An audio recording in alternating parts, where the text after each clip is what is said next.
అందరికీ praise lord. దేవుని నామానికి మహిమ కలుగును గాక. మీరందరూ బాగున్నారు కదా? మీకోసం మేము అనుదినం ప్రార్థన చేస్తున్నాం. Thank you for liking our videos. Thank you for sharing them. ఈ 40 దినాల ఉపవాస ప్రార్థనలో మా ఆశయం అంతా ఒకటే. మనం ఎక్కడైతే తలదించుకున్నామో, ఎక్కడైతే కన్నీరు కార్చామో, ఎక్కడైతే అవమానాలు పొందామో, ఎక్కడైతే విరిగిపోయి నలిగిపోయామో అదే స్థలములు ప్రభు మనందరినీ హెచ్చించుదురుగాక. ఆమేన్. అలాగే 10th క్లాస్ ఎగ్జామ్స్ రాస్తున్న బిడ్డలందరికీ కూడా ఆల్ ది వెరీ బెస్ట్.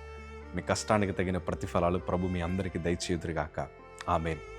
ఈరోజు మన జీవితంలో ఎన్నో శోధనలు, ఎన్నో సమస్యలు, ఎన్నో అవమానాలు మనకు ఎదురవుతూ ఉంటాయి.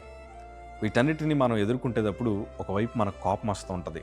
ఎందుకంటే మన చుట్టూ ఉండే ప్రజలు ఎట్లాంటి వారంటే మన మీద నిందలు వేయాలని, మనల్ని అవమానపరచాలని, మన సాక్ష్యాన్ని పాడు చేయాలని, మానసికంగా మనల్ని కృంగదీయాలని వారు ఎన్నో ప్రయత్నాలు చేస్తూ ఉంటారు.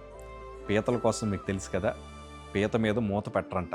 ఎందుకో చెప్పనా, ఒక పీత బయటికి వెళ్తూ ఉంటే మరొక పీత వెనకాల నుండి కిందకు లాగుతుంది. మానవ జీవితాలు కూడా అట్లనే ఉన్నాయి. ఒకరు ఎదుగుతే చూసి తట్టుకోలేని మనుషులు కూడా మన చుట్టూ ఉంటారు. ఇవన్నీ మనకు ఎదురవుతూ ఉండేటప్పుడు మనకు అనిపిస్తుంటుంది, మాకంటూ ఒక సమయం వస్తే బాగుండు, అందరికీ సమాధానం చెప్పాలని మనం ఎదురు చూస్తూ ఉంటాం. క్రైస్తవ బిడ్డలకి ఒక మాట చెప్తాను, నా అనుభవంతో చెప్తున్నాను. మీరు బలమైన సాక్షులుగా వాడబడాలంటే మనం మౌనంగా ఉండడం చాలా మంచిది.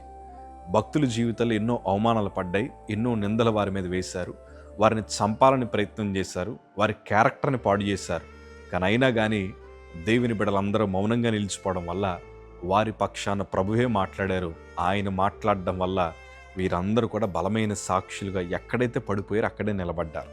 ఈరోజు అదే సలహా మీకు కూడా చెప్తున్నాను, మౌనంగా ఉండండి. దేవుని వాక్యం ఇట్లా సెలవిస్తున్నారు కదా. పేతురు రాసిన మొదటి పత్రిక 5వ అధ్యాయము 6వ మాట మనం చదవగలిగితే, దేవుడు తగిన సమయమందు మిమ్మల్ని హెచ్చించున్నట్లు ఆయన బలిష్టమైన చేతుల క్రింద దీన మనసుకులై ఉండుడి. దేవుడు నిన్ను హెచ్చించే రోజులు వస్తున్నాయి.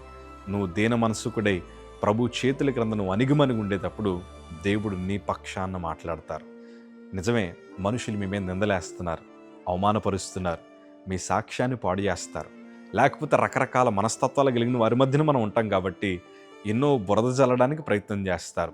కానీ నువ్వు తొందరపడి మాట వదలొద్దు. ఎందుకంటే నువ్వు మౌనంగా ఉండడం వల్ల నీ చుట్టూ ఉండేవారు ఎట్లాంటి వారో ప్రభు నీకు చూపిస్తున్నారు. నీ చుట్టూ ఎట్లాంటి మాటలు, నిందలు నీ మీద వేస్తున్నారో ప్రభు నీకు చూపిస్తున్నారు. నువ్వు ఎప్పుడైతే మౌనంగా ఉండిపోతావో దేవుడు నీ పక్షాన మాట్లాడతారు. యేసేపు మీద ఎన్నో అవమానాలు పడ్డాయి, యేసేపు మీద ఎన్నో నిందలు పడ్డాయి. దానియేలుని చంపాలని ప్రయత్నం చేశారు. షడ్రక్ మేషక్ మీద బలమైన కుట్రలే వేశారు.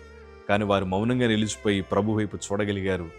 దేవుడు వారందరినీ బలమైన సాక్షులుగా ఉన్న స్థలాన్ని నిలబెట్టారు. ఈరోజు నా 2 చేతులు జోడించి చెప్తాను, నువ్వు మౌనంగా ఉండు, ప్రభు నీతో మాట్లాడతారు. నువ్వు మౌనంగా ఉండు, దేవుడు నీ పక్షాన పోరాడతారు. ఈరోజు దేవుడు మనందరి జీవితంలో బలమైన విజయాలు ప్రభు దయచేదురుగాక. ఎదురు చూడండి, మీకంటూ ఒకరోజు వస్తుంది. God bless.